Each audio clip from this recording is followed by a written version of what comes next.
Alright fellow steamers, here's how to remove the piston out of the cylinder sleeve. Sorry for my light, it's buzzing overhead, it's kind of loud. But we're going to take this piston assembly and the snout out of the cylinder. I made a little jig here. Doesn't matter what it is. This is actually a big slug of copper.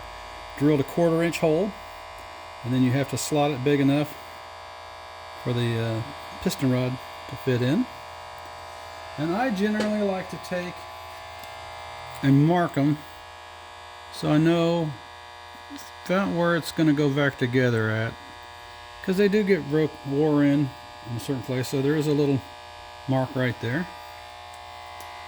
Okay, we're going to put this inside there, and I've got it just big enough to fit. We're going to clamp it in the vise. Sometimes you can do it by hand, sometimes you got to use a little adjustable wrench. You're going to want to be fairly careful about not putting too much side pressure on it and lifting up while you're doing it. And there you go. Off it comes. Use a little screwdriver to pry that apart again.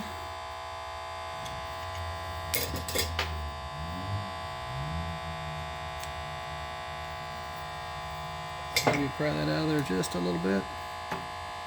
And we have it. And there we go. It is free from the cylinder assembly without marring it. There's no marks on it that weren't already there. That's how we do it.